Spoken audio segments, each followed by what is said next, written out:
The town of Pineville has always been proud of its central hospital, an imposing complex of glass and concrete that towers over the other buildings in the business district. In the cardiology department, Dr. Nathan Miller, a chief cardiac surgeon with 20 years of experience, leaned over a medical chart, intently studying the results of the patient's latest tests. "Mr. Dennison is refusing surgery again," he said, looking up at Dr. Rebecca Chen, the hospital administrator and his longtime colleague. "He's convinced he can manage with pills alone." "You know these old folks, Nathan," Rebecca replied, adjusting her thin-rimmed glasses. "For them, the hospital is the last stop before the cemetery. But if anyone can convince him, it's you." Nathan smiled faintly, running his hand over his neatly trimmed graying temples. At 52, he remained fit and had a commanding presence that inspired confidence in his patients. Over the years, he had saved hundreds of lives and earned a reputation not only as a brilliant surgeon, but also as a man of impeccable ethics. "I'll try talking to him again," Nathan nodded, glancing at his watch. "But now I have to go." Valerie is having dinner with Olivia. "How is she, by the way?" "Has she settled in since her return?" Rebecca asked. "As much as you can settle in after a painful divorce," Nathan replied, gathering his things. "Valerie believes that her sister needs the support of her family, so she invited her to stay with us until Olivia gets back on her feet." The Miller's house was located in the prestigious Pineville neighborhood, a 2-story Victorian mansion with a well-kept garden and a white picket fence. When Nathan parked his Lexus in the driveway, muffled voices and the smell of homemade baking wafted from the house. Valerie Miller, a slender 48-year-old woman with dark brown hair pulled back into an elegant bun, was setting the table in the dining room. Hearing the front door slam, she looked up and smiled. "Just in time," she said, as Nathan kissed her on the cheek. "Olivia is helping with dessert." "How can I help?" Nathan asked, taking off his jacket. "Just be a good host," Valerie said, looking meaningfully at her husband. "Olivia still feels awkward." Olivia Parker, Valerie's younger sister, emerged from the kitchen, a petite 35-year-old woman with artistic disarray on her head and bright blue eyes. Despite their family resemblance, the sisters were strikingly different. Valerie's reserved elegance versus Olivia's bohemian spontaneity. "Nathan!" "Finally," Olivia exclaimed, holding a tray of strawberry pie. "Valerie made me bake your favorite." "It looks delicious," Nathan smiled. But Valerie noticed that his gaze lingered on her sister a little longer than usual. At dinner, the conversation flowed easily. Valerie talked about her students. As a school psychologist, she worked with troubled teenagers, helping them cope with trauma and stress. "Today, I had a new kid come in, a 15-year-old boy who's changed schools 3 times in a year," she said, carefully cutting the chicken on her plate. "His parents are divorced, a classic situation where the child becomes a battleground." "How sad," Olivia shook her head. "I'm still grateful that you and I had a different childhood." "Speaking of childhood," Nathan interjected, changing the subject. "Olivia, have you decided what you're going to do with the gallery in Boston?" Olivia sighed, putting down her fork. "I had to sell it. Too many memories associated with David," she said her ex-husband's name with a slight bitterness. "But I found a great space here in Pineville. I'm thinking of opening a small art gallery. The town needs more cultural space." "That's wonderful!" Valerie exclaimed. "You've always wanted your own gallery." "It will need some serious renovation," Olivia continued, "but I have some savings left over from selling the Boston property." "If you need help," Nathan began, but Valerie interrupted him. "We're always here to support you, sis, but it's important that you stand on your own 2 feet. Olivia gave Nathan a grateful look, which did not escape Valerie's attention. After dinner, while the sisters did the dishes, Nathan retired to his study. Through the half-open door, Valerie could see him talking on the phone in a low voice. When he finished the call, he nervously ran his hand through his hair, a gesture that only appeared when Nathan was deeply concerned. "Is everything okay?" Valerie asked as she entered the study with a cup of tea. Yes, just work issues, Nathan replied, avoiding her gaze. I have a difficult operation tomorrow. Valerie nodded, not entirely convinced by his explanation. In 25 years of marriage, she had learned to recognize the nuances of her husband's anxiety. This was something new, something he didn't want to share. Later that evening, after Olivia had gone to the guest bedroom, Nathan and Valerie were getting ready for bed.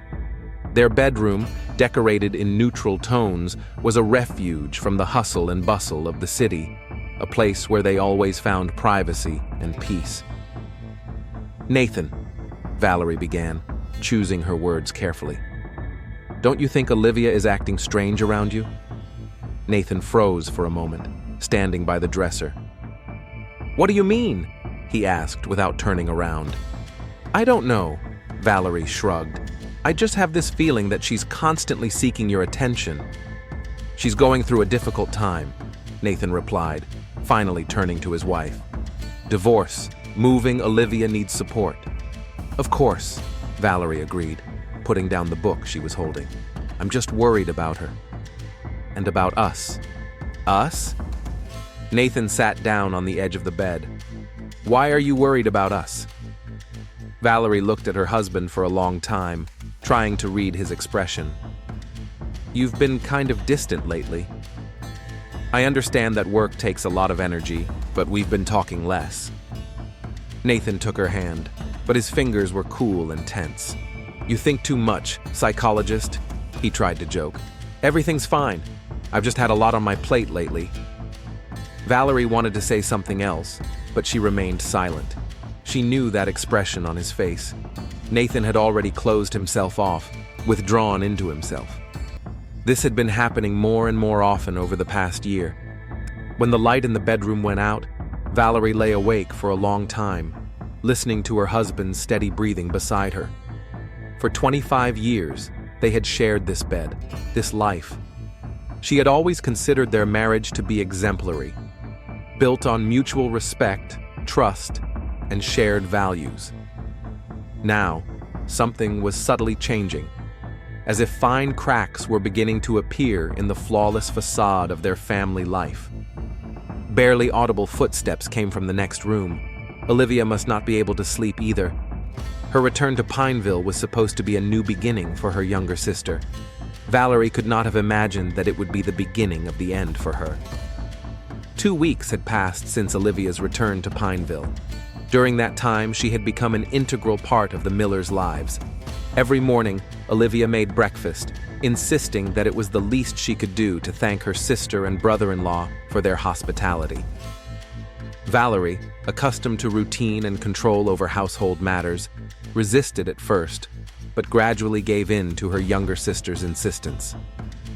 Nathan stayed late at the hospital, citing difficult cases and administrative duties. Rebecca Chen often found him in his office, lost in thought, even after the workday was long over. I don't remember you ever being so engrossed in medical journals, she remarked when she stopped by on Wednesday evening. Or is this just an excuse not to go home? Nathan looked up from the article and took off his reading glasses. It's a new study on minimally invasive techniques, he replied, avoiding her gaze. I want to stay up to date on the latest developments. Nathan. Rebecca closed the office door and sat down across from him. We've known each other for 15 years. I can tell when something's wrong with you. Nathan nervously tapped his pen on the table. Everything's fine. It's just that the situation at home is a little complicated. Is it because of your sister Valerie? The one who recently got divorced? Olivia? Nathan said her name too quickly. No, it's not her. Rebecca looked closely at her colleague. Listen, I don't want to pry into your business, but if you need to talk, I also had a difficult time after my divorce from Tom. Thanks, Rebecca, Nathan tried to smile. But really, it's nothing serious. Just temporary difficulties. When Rebecca left, Nathan took out his phone and opened his messages. He had been constantly checking his inbox for the past few days. Finally, the screen lit up with a new notification. Tomorrow at 10, same coffee shop. We need to talk. Oh. At home, Valerie was checking her students' work in the dining room when Olivia placed a cup of freshly brewed tea in front of her. "You like it with bergamot, right?" she asked, sitting down next to her. "Thanks." Valerie looked up from her papers. "How's the gallery coming along?" "I signed the lease today." Olivia couldn't hide her excitement. "Renovations start next week. Nathan helped me find a great contractor." "Nathan?" Valerie raised an eyebrow in surprise. "When did he have time?" "He stopped by yesterday to look at the space," Olivia said, a little embarrassed. "I thought he told you." Valerie slowly put down her pen. "No, he didn't. He worked late yesterday and didn't get home until after 9. Olivia stood up, suddenly flustered. "It must have been during his lunch break. He just popped in for a couple of minutes." "Of course." Valerie tried to hide her growing concern. "That was very nice of him." When Nathan returned home, Valerie was already in bed, but she wasn't asleep. She could hear him talking quietly with Olivia in the kitchen, their muffled voices and her sister's unexpected laughter. Something about that laughter, too free, too personal, made her stomach clench. Nathan tiptoed into the bedroom, apparently assuming his wife was asleep. "I'm awake," Valerie said, turning on the bedside lamp. "Sorry, I didn't mean to wake you." Nathan began to undress, carefully hanging up his suit. "Olivia said you helped her with the gallery," Valerie said, trying to keep her voice neutral. Nathan froze for a moment. "Yes, she asked about a good contractor, and I recommended Marco to her. He renovated our kitchen a couple of years ago, remember? And you stopped by to see the place?" "In passing," Nathan shrugged.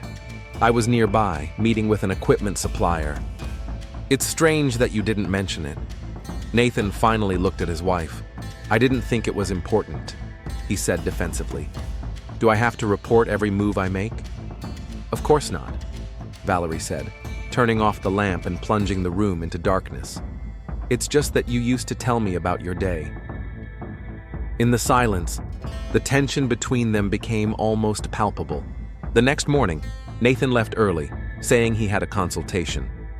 Valerie, whose first class didn't start until 10, was eating breakfast alone when Olivia walked into the kitchen, already fully dressed and with her bag slung over her shoulder. "Where are you going so early?"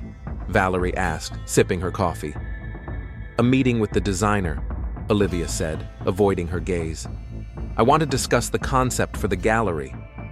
"Good luck." Valerie watched as her sister nervously checked the contents of her bag. "Is everything okay?" "You seem nervous." "I'm just worried that I won't stay within budget." Olivia fixed her hair in front of the mirror in the hallway. "See you tonight, sis." When the door slammed shut, Valerie sat motionless for a long time. Something was bothering her. An impulsive decision came to her suddenly. Instead of preparing for class, she grabbed her car keys and left the house. Pineville was large enough to get lost in the crowd, but not so large that it was impossible to bump into someone she knew. Valerie parked near Olivia's new gallery space, an unremarkable building with windows facing one of the main streets. There were no signs of activity around, no builders, no designers.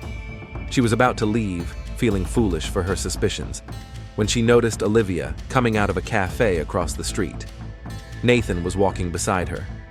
They weren't holding hands or showing any signs of intimacy, but something in their posture, in the way Nathan leaned in to whisper something in her ear, in the way Olivia touched his hand in response, made Valerie's heart ache. They went their separate ways. Nathan got into his car, and Olivia headed for the gallery building. Neither of them noticed Valerie's car. Back home, Valerie mechanically prepared for class, but her thoughts were far away. Maybe she had misunderstood everything. Maybe Nathan was really just helping Olivia with the gallery. After all, they had always gotten along well, ever since Olivia was a teenager and Nathan was a young intern caring for her older sister. But something had changed. Something was wrong. At school, Valerie had trouble concentrating on her work. Between consultations, she looked through Nathan's phone. They always knew each other's passwords. It had never been a problem. But now, She found it strange that there was nothing suspicious in the call log and messages. It was too clean, as if someone was regularly deleting the history. That evening, Olivia enthusiastically talked about her plans for the gallery. "I'm thinking of focusing on local artists," she said, helping Valerie prepare dinner. "There's so much talent in Pineville that just doesn't have a platform." "That sounds wonderful," Valerie replied automatically, cutting vegetables with excessive care. Nathan suggested organizing a small reception at the opening. Olivia continued, "Invite his colleagues from the hospital, yours from school. Make it a real event." Valerie's knife froze in her hands. "When did he suggest that?" "Today." Olivia tucked a strand of hair behind her ear. "We ran into each other in town." "Ran into each other," Valerie echoed. Nathan returned later than usual, smelling of antiseptic and the hospital. "It was a difficult operation," he explained, kissing Valerie on the cheek. "Mister." Dennison finally agreed to the procedure. "That's good," Valerie said, trying to keep her voice normal. "Olivia said you saw each other today." "Yes, we ran into each other at a cafe." Nathan unbuttoned his shirt collar. "I stopped by for coffee between meetings." "And you suggested having a buffet at the gallery opening?" "We were just discussing options." Nathan walked into the bathroom as if wanting to end the conversation. "Nothing specific." Valerie was left alone in the hallway, listening to the sound of water behind the closed door. Nathan had never closed himself off from her before, either literally or figuratively. Now, a wall of half-truths and small lies had grown between them. That night, lying next to her sleeping husband, Valerie made a decision. Tomorrow she would search his office. Maybe there she would find confirmation of her suspicions, or proof that they were groundless. In any case, she had to know the truth, no matter how painful it might be. In the morning, when Nathan left for work and Olivia went to the gallery, Valerie called the school and took the day off, for the first time in several years, without a valid reason. The house seemed strangely quiet and unfamiliar, as if the walls themselves held her family's secrets. Nathan's office had always been his personal space, but never off-limits. He and Valerie respected each other's boundaries, but they didn't create barriers. Now, standing in front of the polished oak door, Valerie felt like an intruder. The room looked immaculately organized, medical journals neatly stacked on the shelves, the desk perfectly cleared, the computer turned off. Valerie started with the desk drawers, carefully sorting through papers, receipts, old photographs. Nothing unusual. In the bottom drawer, she found several folders with patient records that Nathan had probably been studying at home. Looking through them would be a violation of medical ethics, so Valerie set them aside. Then her gaze fell on the wastebasket under the desk. Among the crumpled drafts and unnecessary printouts, she found a receipt from the Elegance jewelry store for a silver bracelet with a pendant in the shape of an artist's palette. The purchase was dated last week. Valerie had never seen this bracelet, and her anniversary with Nathan was still far away. She continued her search. In the closet, behind a stack of medical literature, she found a small, leather-bound notebook. Nathan had never mentioned keeping a diary, and Valerie hesitated before opening it. But her doubts gave way to the need to know the truth. The notebook contained not so much diary entries as fragmentary thoughts written at different times, judging by the dates, over the last 3 months. Some pages had been torn out. Valerie flipped through to the recent entries. "Can't concentrate on work. My thoughts keep returning to her. This has to stop. Today I told V again that I was staying late at the hospital. I hate this lie. She doesn't deserve it. O says she can't go on like this. Neither can I. But how can I stop what has already begun?" The last entry, dated yesterday afternoon, sent a chill down Valerie's spine. It's decided. I have to tell V everything. Putting it off any longer will only make things worse. She deserves the truth, no matter how painful it is. Valerie closed her notebook and sank helplessly into her husband's chair. There were no more doubts. Nathan and Olivia, her husband and her sister. The two people closest to her had betrayed her. As a school psychologist, Valerie helped teenagers cope with emotional trauma, teaching them to recognize and control their feelings. Now her own emotions overwhelmed her with such force that she could barely breathe.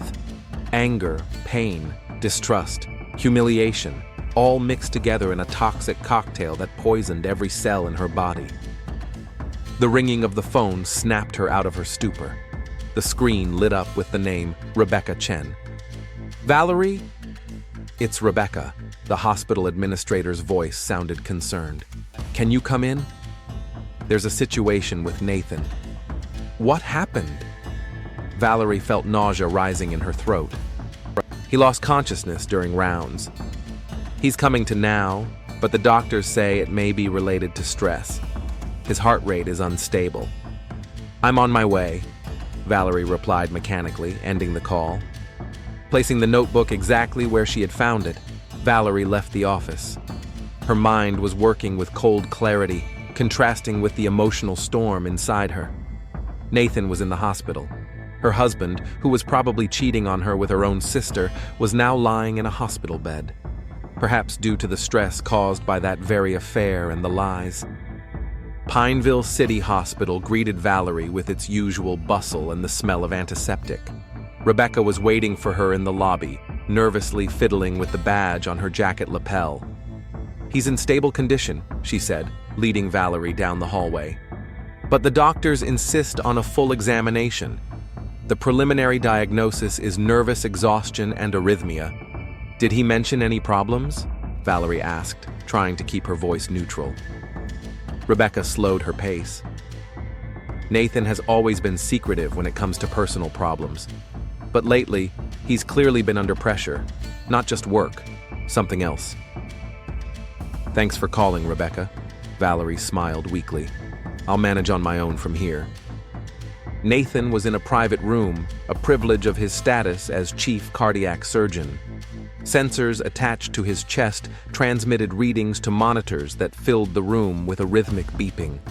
He looked pale and tired, but his mind was clear. "Valerie?" He reached out as she entered. "Sorry to worry you." "What happened?" Valerie sat down next to the bed, not taking his outstretched hand. "Just dizzy." "Nothing serious," Nathan tried to smile. "The doctors are being cautious." "Rebecca said you lost consciousness. That's not just dizzy, Nathan." There was an awkward pause. "Yes, you're right. The last few weeks have been stressful." "Because of work?" Valerie deliberately gave him another chance to lie. Nathan looked away, staring out the window at the hospital parking lot. "Not only that," he finally said. "We need to talk, Valerie. But not here, not now." "When, Nathan?" Her voice remained calm, though inside she was boiling. "When will be the right moment to tell me the truth?" He turned abruptly, their eyes meeting. "You know," it was not a question, but a statement. "I don't know the details," Valerie stood up. "But yes, I guess. And I want to hear it from you. Everything. Every detail of your betrayal." The monitor responded with a rapid beep. Nathan's heart rate had increased. "Valerie!" At that moment, the door to the room swung open, and Olivia appeared in the doorway, breathless and with her hair tousled. "My God, Nathan!" "Rebecca called me and said that you—" She froze when she saw her sister. "Valerie, I didn't know you were already here." "Of course you're here." Valerie looked at her sister with cold fury. "How could you not be? You're part of his life now, aren't you?" Olivia paled. "I was just worried. He's our husband." "Let's not be hypocritical, Olivia." Valerie headed for the door. "You two clearly have a lot to talk about." "I won't get in the way." "Valerie, wait." Nathan tried to sit up, but the sensors restricted his movements. "No, Nathan." Valerie stopped at the door. "I've waited long enough. Now it's your turn to find the right words to explain. I'll come tomorrow, and we'll talk. Just you and me." The look she gave her sister was filled with pain and disappointment. "And you, Olivia, will have a separate conversation about family, loyalty, and how low a person can sink. Leaving the hospital, Valerie felt a strange calm. The shock of the discovery had given way to icy determination. Tomorrow, she would hear her husband's full confession. She would find out how long their affair had lasted, how deep their feelings were, whether they had plans for the future, and then she would decide what to do next. At home, Valerie mechanically performed her usual activities. She took a shower, made dinner, checked her email. Her mind was far away, analyzing every moment of the last few months, every glance, every touch, every lie. When did it all start? Were there any signs she missed? Olivia had always admired Nathan, but Valerie chalked it up to normal respect for a successful brother-in-law. Now, looking back, she saw many signs. Hugs that lasted too long when they met, accidental touches of hands at the dinner table, lively conversations that fell silent when she appeared. The phone rang several times. Olivia was probably trying to reach her. Valerie ignored the calls. Right now, she needed space to think about the situation without her sister's emotional manipulation. Late in the evening, as she was getting ready for bed, the doorbell rang. Olivia stood on the doorstep, pale and tearful. "Can I come in?" she asked quietly. Valerie silently stepped aside, letting her sister in. "How is Nathan?" she asked when they were in the living room. "The doctors say he needs rest," Olivia said, nervously fiddling with the strap of her bag. "They kept him overnight for observation." "And you came to get your things?" Olivia flinched at the directness of the question. "No, Valerie, we need to talk." "About what? About how you slept with my husband?" "It's not that simple." Olivia sank down onto the sofa. "It's complicated between us." "On the contrary, it's extremely simple." Valerie crossed her arms over her chest. "You're my sister. He's my husband. You both betrayed me. What's so complicated about that?" "We didn't want it to turn out this way." Olivia's eyes filled with tears. "It just happened." "Nothing just happens, Olivia. Everyone makes choices. You both chose to betray me. I know there's no excuse," Olivia wiped her tears.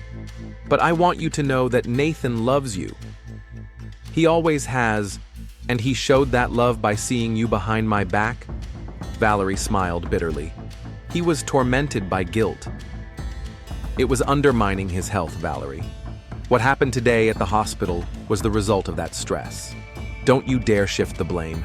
His condition is the result of your actions, not my ignorance of them." Olivia stood up and moved closer to her sister. "I'm leaving, Valerie. Tomorrow, I'll go back to Boston, sell the gallery, whatever it takes. Just give him a chance to explain. Listen to him." "That's exactly what I'm going to do tomorrow," Valerie said, stepping back to increase the distance between them. "Now leave. You don't belong here anymore." When the door closed behind Olivia, Valerie slowly went up to the bedroom. On the bedside table was a photo of their wedding, young, happy, confident in their future. 25 years of marriage built on mutual respect and, she thought, absolute honesty. Tomorrow, everything would change. Tomorrow she would hear Nathan's full confession. She would learn every detail of his affair with her sister, and she would make a decision about her future, with him or without him. Valerie took a small box out of the closet, which she kept on the top shelf. Inside was a gun, a gift from her father many years ago, for protection, when she first moved into her own apartment. She had never used it, wasn't even sure it still worked. But now, looking at the dull gleam of metal, Valerie felt a strange sense of calm. Tomorrow, she would go to the hospital for a final conversation with her husband. She would take the gun with her, not as a threat, but simply as a reminder that she was no longer a defenseless victim of circumstance. For the first time in many years, Valerie Miller felt that she was in complete control of her life. The morning was cloudy, with heavy clouds hanging over Pineville, foreshadowing rain. Valerie woke up early after a restless night full of disturbing dreams. She stared at the ceiling for a long time, gathering her thoughts before her upcoming conversation with Nathan. In the small purse she had prepared the night before was a gun, cold steel wrapped in a silk scarf. She had no intention of using it. It was more of a symbol, a reminder that she was now in control of the situation. On the way to the hospital, Valerie reflected on the last 25 years of her life. She had met Nathan when he was 27 and she was 23. He was a promising intern. She was a novice school psychologist. They were united by a desire to help people, to change lives for the better. Now, looking back, she wondered, had it all been self-deception? How well did she know the man she had shared a bed with for a quarter of a century? The hospital corridor was unusually quiet for the morning hours. Valerie walked slowly, delaying the moment of encounter. At the door to Nathan's room, she ran into Rebecca Chen. "Good morning." The administrator looked tired, as if she had spent the whole night here. "Nathan is feeling better. Physically, at least." "Thank you, Rebecca." Valerie gripped her purse handle tighter. "We need to talk in private." "Of course," Rebecca nodded understandingly. "I've arranged for you not to be disturbed. Only in case of an emergency." When Valerie entered the room, Nathan was sitting on the bed, looking out the window. The morning light, muffled by clouds, emphasized the paleness of his face and the dark circles under his eyes. He turned at the sound of the door opening, and his gaze met hers, tired but determined. "You came," he said quietly. "I promised." Valerie closed the door and remained standing in the doorway. "You wanted to talk." "I'm listening." Nathan took a deep breath, as if preparing to dive into icy water. "First of all, I want you to know that I never stopped loving you, Valerie. Spare me." Her voice was surprisingly calm. "Just tell me the truth." "The whole truth. How long has this been going on?" Nathan lowered his eyes. 3 months, since Olivia came back to town. "And how did it start?" Valerie moved closer but didn't sit down. She wanted to keep her distance, both physically and emotionally. "It was an accident." Nathan ran his hand through his hair, a gesture Valerie always noticed when he was nervous. "I was helping her move while you were out of town. You were at that conference in Chicago. We really talked, maybe for the first time in all these years, and from talking you moved on to bed." Valerie said it as a statement, not a question. Nathan flinched at the bluntness of her words. It was a mistake. We both knew it right away, but then we couldn't stop. "Did you plan a future together? Were you going to leave me for her?" "No!" Nathan tried to stand up, but the IV restricted his movements. "Valerie, I swear I never thought about it. I knew I had to stop this madness, but I kept putting off the inevitable. Because it was convenient for you to have both of us." Valerie placed her purse on the bedside table. "A caring wife at home and a passionate lover on the side. A classic situation, isn't it, Doctor Miller?" "That's not true." Nathan shook his head. "I got confused, yes. I made a terrible mistake, but I never considered it a permanent situation." "And Olivia? What did she think about it?" Nathan hesitated, and Valerie saw in his eyes what she feared to see, confirmation of her worst suspicions. "She had hopes," he finally said, "but I was honest with her. I always told her I wouldn't leave you." "How noble!" Valerie's bitterness cut through her feigned calm. "You were honest with my sister about not leaving me, but you couldn't be honest with me about sleeping with her." Nathan didn't answer, and the silence between them became almost palpable. "Yesterday she said she was leaving," Valerie continued. "Is that true?" "Yes," Nathan nodded. "It was our decision. To end it before the situation got even worse." "Worse?" Valerie laughed grimly. "My husband is sleeping with my sister behind my back." "How could it get worse, Nathan?" "I know there's no excuse for what I did." He looked up, meeting her gaze. "But I want to try to fix things. If you'll let me." Valerie stared at him for a long time. the man she considered her other half, her rock in this unpredictable world. Now he seemed like a stranger, as if the mask she knew had slipped away, revealing a completely different face. 25 years, she said quietly. A quarter of a century, Nathan. We built a life together. I trusted you more than anyone else in this world, and you betrayed that trust with my own sister. Valerie, No, let me finish. She raised her hand, stopping him. All these years, I thought we had a special connection, that we understood each other without words, that we had no secrets. And now I see that it was just an illusion. She opened her purse and slowly took out a gun wrapped in a scarf. Nathan's eyes widened, but he didn't say a word. You know what hurts the most? Valerie unwrapped the scarf, revealing the metal barrel. It's not the betrayal itself. It's that you lied to my face, day after day. You looked me in the eyes and lied.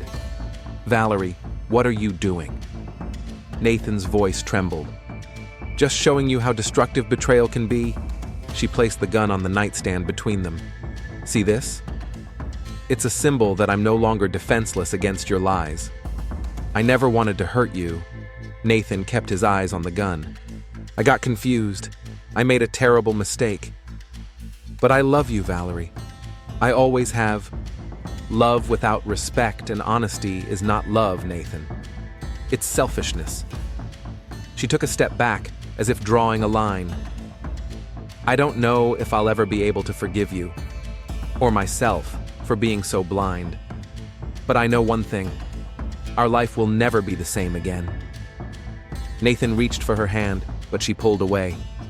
Please, Valerie, give me a chance to make it right. Some things can't be fixed, Nathan.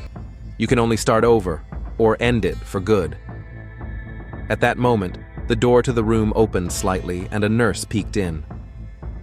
Sorry to interrupt, Doctor. Miller, but you need to take your medication. We're not done yet. Valerie turned to the door. Can you come back in 10 minutes? I'm afraid it's important for stabilizing his heart rhythm. The nurse looked embarrassed as she interrupted their conversation. It's okay. Nathan nodded. Valerie, you can stay while I... No, she picked up her purse, leaving the gun on the nightstand. I need to think. To be alone. Valerie, wait. Nathan looked scared. Don't leave like that. I'll be back. She paused at the door. We still have a lot to discuss. But right now, I need some space. Leaving the room, Valerie felt a strange sense of relief, as if the weight that had been pressing on her for the last few days had eased a little. Nathan's confession, painful as it was the first step toward some kind of certainty. She didn't notice the young orderly pushing a laundry cart down the hallway, didn't notice his gaze following her to the elevator. Her thoughts were too far away. Detective James Harmon arrived at the hospital 40 minutes after the report of a gunshot in room 412. By that time, the building had already been cordoned off by police. Medical staff had been evacuated from the nearest rooms, and emergency psychologists were calming panicked patients. Tall, with a perpetually furrowed brow and attentive brown eyes, Harmon had worked in the Pineville Homicide Department for 20 years. He knew this city like the back of his hand, knew its dark secrets and tangled human stories. What do we have? He asked the young officer on duty at the entrance to the ward. Dr. Nathan Miller, 52, chief cardiac surgeon, he reported. One shot to the chest. Death was instantaneous, according to preliminary medical estimates. Witnesses? No one saw the shooter. Nurse Patricia Gomez discovered the body about 15 minutes after the estimated time of the murder. She was bringing the patient his medication. Cameras? None in the wards, only in the hallways and entrances. Technical services are already retrieving the recordings. Harmon nodded and headed for the ward, where forensic experts were already at work, photographing the crime scene and collecting evidence. Nathan Miller's body was still on the hospital bed, a lonely figure in the sterile whiteness of hospital sheets, now stained with blood. Detective, Medical Examiner Martinez greeted him with a nod. Classic case, one shot to the heart at close range. Death was almost instantaneous. The murder weapon? The gun was found right here on the nightstand. Martinez pointed to a clear evidence bag. An old Smith & Wesson, registered to Robert Parker, according to the serial number. Parker? Harmon raised an eyebrow. Any connection to the victim? Preliminary information indicates that he is the father of the deceased's wife. Robert Parker died 5 years ago. Harmon slowly walked around the room, taking in the details of the crime scene. No signs of a struggle. Miller's personal belongings were neatly stacked. On the bedside table was a glass of water, a watch, and a book. Who was the last person to see him alive? According to the staff, his wife, Valerie Miller, one of the officers replied. She left about 20 minutes before the body was discovered. Find her, immediately, Harmon ordered, and gather everyone who had contact with the victim in the last 24 hours. I want to talk to each of them. While the forensic team continued their work, Harmon went out into the hallway, where Rebecca Chen was waiting to speak with him. Her usually impeccable appearance was disrupted. Her hair was disheveled, her eyes red from crying. Dr. Chen, Harmon pointed to the nearest chairs. Let's sit down. I can't believe it, she muttered, sinking into a seat. Nathan was the best of us. Were you aware of any threats against him? Professional conflicts? Dissatisfied patients? Rebecca shook her head. Nathan was a respected doctor. He had an excellent relationship with his patients. What about his personal life? Did you notice any problems? Rebecca hesitated, and Harmon caught her hesitation. Dr. Chen, anything you say could help us find the killer. Nathan had been tense lately, she finally said. Not like his usual self. More distracted, distant. I thought it was work-related, but... She paused. But? Yesterday, when he was admitted to the hospital, there was an unpleasant incident. His wife and sister-in-law had some kind of conflict right here in the ward. I didn't hear the details, but the atmosphere was tense. Harmon made a note in his notebook. Sister-in-law? Is that his wife's sister? Yes, Olivia Parker. She recently returned to Pineville after her divorce. She's temporarily living with the Millers. I see, Harmon nodded. Anything else that might help the investigation? Rebecca was silent for a long time, as if weighing whether to speak. I'm not sure if it's important, but a few days before he was hospitalized, I saw Nathan with Olivia at a cafe not far from here. They seemed close. Close? In what sense? Intimate. Rebecca lowered her eyes, as if there was something more between them than just a family relationship. Harmon nodded, making another note. A classic love triangle was becoming clearer. Thank you, Dr. Chen. Please remain available for further questions. When Rebecca left, one of the officers approached Harmon. Detective, we reviewed the surveillance footage. In the hour before the murder, only 3 people entered the room. A nurse, Mrs. Miller, and a young orderly who brought clean linens. Has the orderly been identified? We're working on it. According to the staff, he's new, recently hired. Harmon frowned. The case was getting complicated. What about the victim's wife? Officers went to her home, but no one was there. Neighbors say they haven't seen her today. What about his sister? Olivia Parker is also missing. According to the Pineville Inn Hotel Administration, she checked out this morning after paying for a week's stay in advance. Harmon tapped his pen thoughtfully on his notebook. 2 women connected to the deceased had disappeared at almost the same time. It was too suspicious to be a coincidence. Put out a search warrant for them, he ordered, and check all transportation hubs, the bus station, the airport, the train station. They couldn't have just vanished. While the officers carried out his instructions, Harmon returned to Nathan Miller's body. Something about the scene bothered him, some detail he couldn't quite grasp. Martinez, he said to the medical examiner, can you pinpoint the time of death? Preliminarily between 10:15 and 10:30 a.m., he replied. I'll be more precise after the autopsy. Harmon nodded and looked around the room again. His attention was drawn to a silk scarf, neatly folded on the edge of the nightstand, too elegant for a hospital setting. He motioned to the forensic technician. Check this for gunpowder residue. Harmon's intuition told him that the key to solving this murder lay not in what he could see, but in what he couldn't see. And the key to this mystery was two missing women, the wife and sister of the deceased. 3 days after Dr. Miller's murder, Detective Harmon sat in his office surrounded by case files. The walls were covered with photographs, timelines, and connections between key figures. At the center of it all were 3 faces: Nathan Miller, Valerie Miller, and Olivia Parker. A phone call interrupted his thoughts. "Harmon," he answered curtly.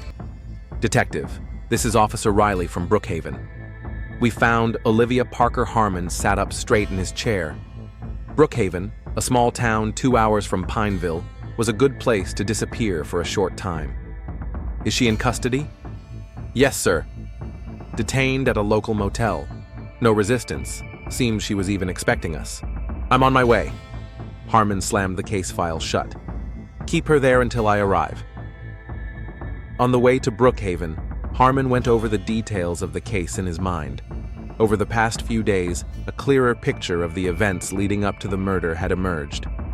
The romantic relationship between Nathan Miller and Olivia Parker was confirmed by several witnesses who had seen them together in situations that went beyond the bounds of family.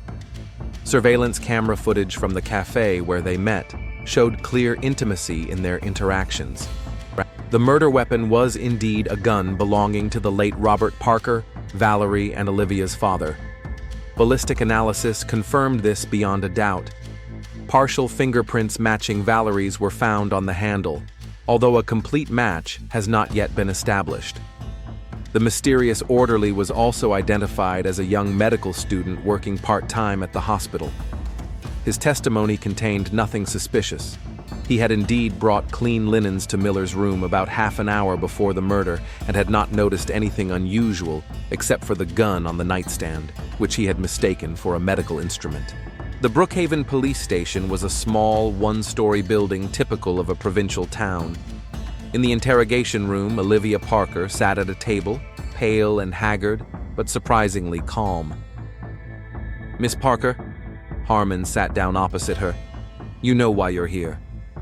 "Because of Nathan's death." Her voice was quiet but firm.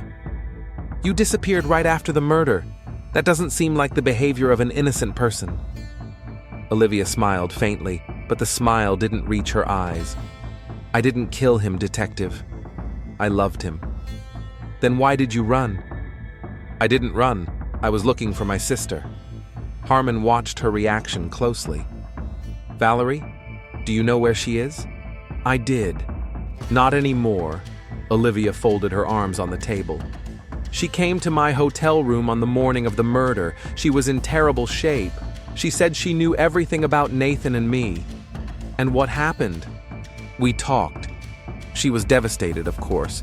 She said she was going to the hospital for one last conversation with him. I begged her not to do anything stupid, but... Olivia paused, gathering her strength. Valerie had always been strong, in control of her emotions. But at that moment, I saw something different in her, something dangerous. "Did you see a weapon on her?" "No, but she mentioned her father's gun. She said something like, 'Dad always said that some problems can only be solved radically.'" Harmon made a note in his notebook. "What happened next?" "I tried to find her after I found out about Nathan's death. I checked all the places she might be. I even went to our old family home in Lakeview, but no one was there. I was afraid she might hurt herself." "Why didn't you go to the police?" Olivia lowered her eyes. "I didn't want her to be arrested. No matter what, she's my sister. And I feel guilty. If it weren't for me, Nathan would still be alive." Harmon leaned back in his chair. "Tell me about your relationship with Dr. Miller. How did it start?" Olivia was silent for a long time, as if gathering her thoughts. "I always admired him." Even when I was a teenager, when he first started dating Valerie, he was so vibrant, full of life. Not at all like the other men in our circle. And that admiration grew into something more? Not right away. After my divorce, I was vulnerable, lonely. Nathan helped me move. He was kind, attentive. What happened between us wasn't planned. It just happened. Did you plan a future together? Olivia smiled bitterly. I did. I dreamed that he would leave Valerie, that we would start over with a clean slate. But Nathan never promised that. He always said that he loved my sister, that our relationship was a mistake that had to end. And you were okay with that? No. Olivia looked up, tears glistening in her eyes. But I accepted it because I loved him. And because, despite everything, I didn't want to ruin my sister's life. Harmon studied her face, trying to determine how sincere her words were.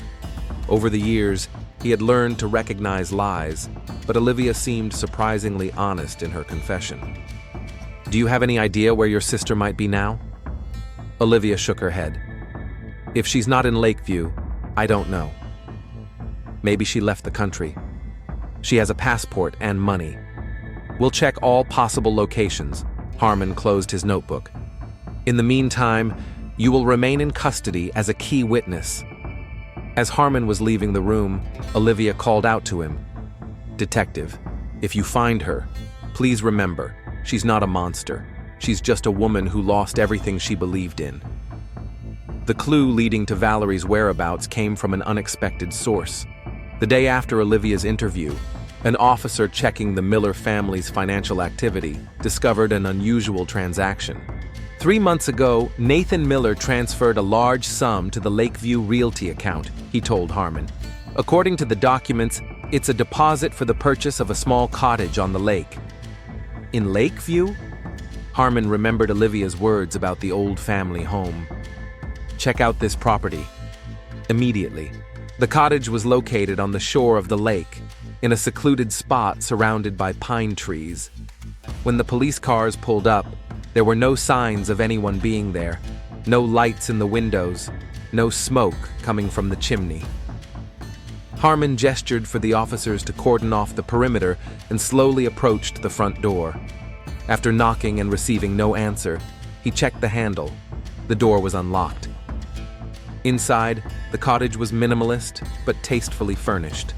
The fireplace in the living room was lit, casting warm reflections on the walls. Valerie Miller sat in an armchair in front of the fire, calmly watching the flames. Hearing footsteps, she did not turn around. "I've been waiting for you, Detective," she said quietly. "Sooner or later, you had to find this place." Harmon approached cautiously, his hand on his holster. "Mrs. Miller, you are under arrest on suspicion of murdering your husband, Nathan Miller." Valerie finally turned to him. Her face looked calm, almost detached. "I know, and I won't resist. You have the right to remain silent." "I want to tell you what happened," she interrupted. "The whole truth. I have to do this." In the Pineville police station, in the interrogation room, Valerie Miller sat upright, maintaining her dignity even in handcuffs. Harmon turned on the tape recorder and nodded to her. "I'm listening." "I didn't plan to kill him," Valerie began. "When I brought the gun to the hospital, it was a gesture, a symbol that I was no longer helpless in the face of his lies. But you shot him." "Yes," she nodded. "After our conversation, I left. I really left. But then I came back. I forgot my purse in the room, and I heard Nathan talking on the phone. To whom? Olivia. He told her that everything had gone not as badly as expected, that I had reacted emotionally but sensibly, that we could sort everything out, keep up appearances." Valerie smiled bitterly. 25 years of marriage, and for him it was a matter of keeping up appearances. "And that made you grab the gun?" "I walked into the room. He saw me and fell silent. I asked him if he really loved her, truly loved her. And you know what he said? It's complicated, Valerie. Feelings don't always follow logic." She shook her head. "At that moment, I realized that it was all a lie. Not just the last few months, everything. Our marriage, our life, our so-called love. Harmon listened silently, giving her a chance to continue. The gun was where I had left it. I don't remember picking it up. I don't remember pulling the trigger. I only remember his eyes, surprised, uncomprehending, as if he didn't believe I could do it until the very last moment. What did you do then? I put the gun back. I wiped my hands with my scarf and left. No one stopped me. No one even looked in my direction. I drove to Olivia's hotel. I don't know what I wanted. Maybe to kill her too. But when I saw my sister, I realized I couldn't do it. No matter what, she's my flesh and blood. Did you tell her what you did? No. I just told her that I knew everything about their relationship, that I was going to talk to Nathan. Then I went to the cottage, the place Nathan bought 3 months ago. I thought it was for us, for our future. Now I realize it was for his meetings with her. Valerie looked up at the detective. I'm not asking for leniency, Detective Harmon. I know what I did, and I'm prepared to face the consequences. But I want you to understand, this wasn't a crime of passion in the usual sense. It was a farewell to an illusion, to a life that never existed. Harmon turned off the recording. Formally, the interrogation was over, but something in this woman's eyes, a combination of absolute clarity and profound pain, prompted him to ask one more question. Do you regret what you did, Mrs. Miller? Valerie was silent for a long time, staring into space. I regret allowing myself to become completely absorbed in another person. So much so that I lost myself. So much so that his betrayal destroyed my entire world. She looked directly at Harmon. But would I pull the trigger again, knowing everything I know now? Yes, Detective. Because sometimes a bullet is the only way to break the chains you've put on yourself. Valerie Miller's trial was a sensation in Pineville. The story of a love triangle that ended in tragedy was discussed in every home and every cafe. Olivia Parker testified to confirm her affair with Nathan, and this partially mitigated her sister's sentence, 20 years in prison with the possibility of parole after 12. Detective Harmon was present at the sentencing. As Valerie was led from the courtroom, their eyes met for a moment. There was no fear or regret in her eyes, only the strange calm of someone who had finally been freed from their illusions. Leaving the courthouse in the drizzling rain, he reflected on the fine line between love and obsession, between devotion and self-destruction. He thought about how people who swear eternal love are capable of inflicting the deepest pain on each other.